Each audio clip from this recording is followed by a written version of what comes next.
आप सभी को मेरा प्यार भरा नमस्कार और एक बार फिर से आप सभी का स्वागत है एस्ट्रो समय पर।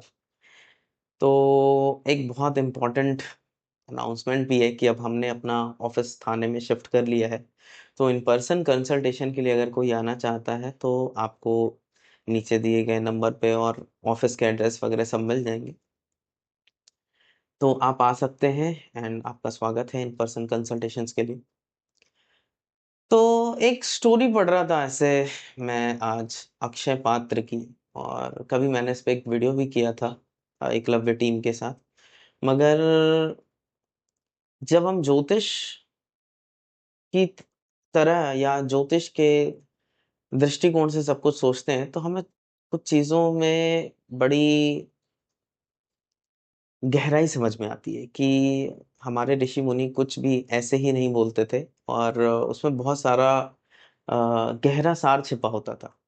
तो अक्षय पात्र की अगर आप स्टोरी देखेंगे तो वो जब पांडव वनवास को गए थे तो उनके साथ बहुत सारे लोग और भी, उनके जो फॉलोअर्स थे, स्टूडेंट्स थे, वो सब जो रहना चाहते थे उनके साथ, वो लोग भी साथ में थे। तो अब इतने सारे लोगों को खिलाना तो बहुत मुश्किल था वनवास के टाइम पे।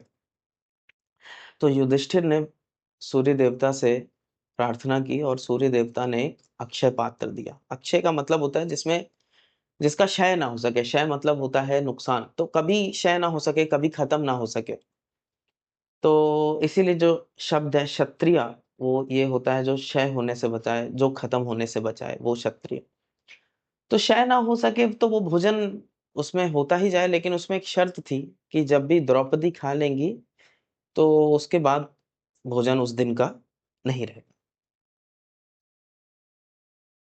तो ऐसा होता था कि द्रौपदी सबसे लास्ट में खाती थी, सब लोग खाते थे, सब चीजें अच्छी चल रही थी। लेकिन अब यहाँ पे ट्विस्ट आता है।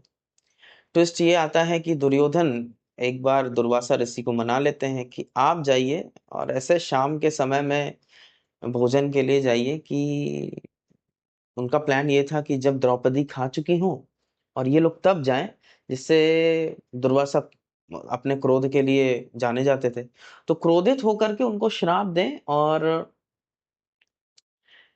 जिसकी वजह से पांडवों का नाश हो जाए। कुल मिलाकर के बात ये थी। तो गए दुर्वासा ऋषि अपने डिसाइपल्स के साथ, अपने शिष्यों के साथ। तो जब वहां गए तो शिष्य लोग नहाने चले गए कुछ, उसके बाद ये सोचा कि अब आएंगे तो खाएंगे। तो द्रौपदी तब तक खा चुकी थी, अब बड़ी परेशान कि कैसे क्या हो। स्टोरी के भी बहुत सारे वर्जन है, मैं एक वर्जन सुना रहा हूँ। तो कैसे क्या हो, तो वो भगवान श्री कृष्ण को याद करने लगी। कृष्ण को जब वो याद करने लगी तो कृष्ण प्रकट हुए मुस्कुराते हुए, और कृष्ण से अपनी समस्या रखी कि हे प्रभु, अब तो मैंने खा लिया है, अब क्या होगा, कैसे होगा लोगों के लिए अन्न। तो कृष्ण मुस्कुराए, बोले पात्र देखो। अब पात्र में तो कुछ है ही नहीं, उन्होंने खा लिया, यही पात्र की शर्त थी। अब जब पात्र उठाया तो उसमें एक चावल का दाना था। तो वो कृष्ण ने खाया और बड़े ही सेटिस्फाइड वे में उन्होंने द्रौपदी की तरफ देखा। अब कृष्ण मतलब सारा ब्रह्मांड, सारा क्रिएशन। तो जब वो सेटिस्फाइड फील किए तो सबको लगा, जितने दुर्वासा जी के साथ जितने भी डिसाइपल्स वगैरह उनके स्टूडेंट्स आए हुए थे, अब सबको लगा कि वो उनका पेट भर चुका है। तो अब वो कुछ खा नहीं सकते, तो इसलिए वो बिना कुछ बोले ही लौट गए। तो ये स्टोरी है महाभारत की। लेकिन अब इसको एक ज्योतिष के पर्सपेक्टिव से सोचिए। अक्षय पात्र सूर्य ने ही दिया। आप देखिए, सूर्य एक ऐसा ग्रह है जिसकी वजह से ही सारी ऋतुएं बनती हैं। सूर्य ना हो तो आप भोजन नहीं कर सकते। अगर सूर्य की रोशनी चली जाए तो प्लांट्स अपना खाना नहीं बना पाएंगे। और सीजन्स नहीं होंगे, सीजन्स नहीं होंगे तो हमें वैरायटी वैरायटी ऑफ फूड नहीं मिलेगा। सो अक्षय पात्र कितनी ब्यूटीफुली समझाया कि सूर्य ने दिया, बड़ी अच्छी बात। अब यहाँ पे बात आई अबंडेंस की, कि अक्षय पात्र में अबंडेंस है। आप देखिए कि मंदिरों में, गुरुद्वारों में जहाँ पे लंगर चलते रहते हैं, वो सब अबंडेंस के जगह पे हैं। और वहां पे वैसे लोग काम करते हैं जो जिनका गुरु तत्व बहुत स्ट्रांग होता है। गुरु अबंडेंस को दिखाता है। तो अबंडेंस है। अब तीसरी चीज कि द्रौपदी जब तक ना खाएं, तो यहाँ पर एक फेमिनाइन एनर्जी है। फेमिनाइन एनर्जी माने शुक्र, चंद्रमा को भी आप ले लीजिए। शुक्र, शुक्र वृषभ का स्वामी, और जहां चंद्रमा एग्जॉल्ट होता है, तो वो एक डिवोशन को शो करता है, एक सर्विस को शो करता है कि हाँ सर्विस। आप देखिए शुक्र एग्जॉल्ट होता है मीन राशि में, जो सर्विस को शो करता है, सर्विस टू द डिवाइन। तो कितना ब्यूटीफुली ये तीन चीजें बताई गई कि सूर्य, गुरु और शुक्र मजबूत हो तो व्यक्ति कितने लोगों को भी खिला सकता है। अब दुर्वासा का जो एपिसोड है वो एक सैटरनाइन एपिसोड है। शनि टेस्ट के लिए आते हैं, तो वो शनि भी टेस्ट के लिए आते हैं, लेकिन जब आपका सूर्य, गुरु और शुक्र मजबूत होता है, तो आप देखिए कि आपको कोई दिक्कत होती नहीं है। आप खुद में एक अक्षय पात्र हैं जो बहुत सारे लोगों को फीड कर सकते हैं, बहुत सारे लोगों को खिला सकते हैं। तो जो बड़े बड़े लोग होते हैं, अंबानीज, अडानीज और वॉटेवर, जो बड़े उद्योगपति हैं, ये सब हैं, उनके हॉरोस्कोप में आपको ये सारे ग्रह बहुत मजबूत मिलेंगे, तभी तो वो बहुत सारे लोगों को फीड कर पा रहे। एक छोटा सा डिक्टम भी शेयर करूंगा मैं इंटरेस्टिंगली, लेकिन आप इस चीज को कनेक्ट करके कभी सोचें कि ये कितना ब्यूटीफुली कनेक्टेड है। अक्षय पात्र एक और चीज है कि आप देखिए सूर्य से दिया गया है, तो आपका मन मजबूत है। मन से मतलब आत्मा, आत्मबल अगर आपका मजबूत है, और आप देखिए कि वो कितने सारे थॉट्स आपका माइंड प्रोड्यूस करता रहता है हमेशा, तो वही सारे थॉट्स और वही सारी चीजें जब एकाग्र होती हैं और किसी एक पॉजिटिव डायरेक्शन में होती, तो आप बहुत सारे लोगों को बहुत सब कुछ खिला सकते हो, फीड कर सकते हो, क्योंकि आप एक क्षमता रखते हो। So that is also Akshay पात्र। तो आप ज्योतिष के डिक्टम पे आ जाते हैं, जो मैं आप लोगों के साथ साझा करना चाहता था।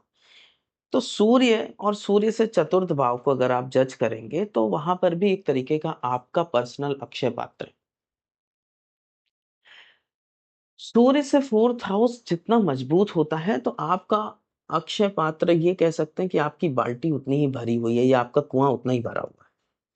This is one of the dictum. ये एकमात्र ही एक ऐसी अकेले की डिक्टम नहीं है कि आप इसी को ही बस मान के चलेंगे। This is one of the dictum. तो सूर्य से चौथा भाव अगर बहुत बलवान है ना, एग्जॉल्टेड है, ओन साइन है, मूल त्रिकोण है, राइट, बलवान है, तो आपके बकेट में पानी ऑलरेडी बहुत सारा है निकालने के लिए।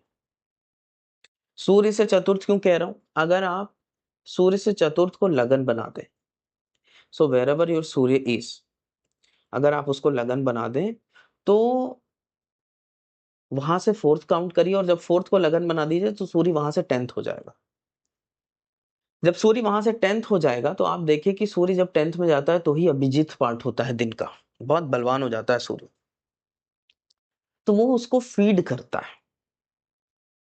सूर्य से फोर्थ हाउस फीडिंग, तो जितना वो मजबूत, उतना ही आपके रिसोर्सेज मजबूत। अब सेकंड हाउस आपका पर्स है, कि अगर पर्स आपका मोटा होगा, ज्यादा बड़ा होगा, तो रिसोर्सेज आपके अच्छे हैं, तो आप उसमें भर भी पाओगे। और अगर रिसोर्सेज ही आपके कमजोर हैं, और उस ऊपर से पर्स भी आपका छोटा है, सेकंड हाउस मान लीजिए अफ्लिक्टेड है, पर्स आपका छोटा है, तो आप उस उन चीजों से क्या ही कर पाएंगे, बहुत ज्यादा रिसोर्सेस भर नहीं सकते। करेक्ट। सो सूर्य से फोर्थ हाउस की मजबूती ये बोलती है। सूर्य से फोर्थ लॉर्ड 6 8 12 में भी नहीं होना चाहिए, अनटिल अनलेस आप कुछ 6 8 12 से संबंधित काम करते हैं तो। और एक लेयर इसकी और जोड़ देता हूं कि सूर्य से फोर्थ लॉर्ड अगर नवांश में भी बहुत वेल प्लेस्ड है, एग्जॉल्टेड है, तो भी ये बहुत अच्छा कॉम्बिनेशन है ग्रोथ का। बहुत सारे लोगों को आप सफलतापूर्वक बहुत सारी चीजें दे पाएंगे, उनके लिए आप कुछ करेंगे। सो ये रहा एग्जिस्ट। अब लोग पूछेंगे कि अगर रेट्रोग्रेड है तो क्या? रेट्रोग्रेड का सिंपली मतलब ये है कि आप अपने कहीं जगह से हट करके अब आपको सफलता मिलेगी, कि कहीं आप थोड़ा अलग जाएं सफलता पाने के लिए। That is one of the science of retrograde. और हर हाउस का अलग अलग महत्व है, तो सारी चीजों को मैं नहीं, but one of the thing, जैसे सूर्य अगर 10वें भाव में बैठा है, लग्न का मालिक रेट्रोग्रेड है, तो आप कहीं बाहर निकल के काम करें, वो आपको फुलफिलिंग होगा, वो आपको वो चीजें देगा। जो आप ढूंढ रहे हैं। डेबिलिटेटेड है तो हाँ, यहाँ पे रिसोर्स की स्कैर्सिटी है, लेकिन इसमें भी कोई डरने की जरूरत नहीं है। डेबिलिटी सिर्फ इतना दिखाती है कि आपको बाल्टी भरने के खूब मौके मिलेंगे और आपको नए चीजें एक्सपीरियंस करने के मौके, नए कर्म बनाने के मौके। तो debility is like you giving giving you a chance, और डेबिलिटी स्पिरिचुअलिटी के लिए बहुत अच्छी हो जाती है, ये आप कतई मत भूलिएगा। तो इसलिए ये नहीं सोचना है कि डेबिलिटेटेड है तो अब मैं बहुत परेशान हूं। No, it is also a boon, but in spiritual sense. तो ये कुछ टिप्स एंड टिडबिट्स हैं इस स्टोरी को लेकर के, जो मेरे पर्सपेक्टिव है या मेरा इंटरप्रिटेशन है। तो आशा करता हूँ आपको पसंद आई होगी। और एक बार फिर से आप सभी को बता दूं कि आप सबका यहाँ थाने के ऑफिस में स्वागत है। आप आ सकते हैं और इन पर्सन अपॉइंटमेंट ले सकते हैं। नमस्कार।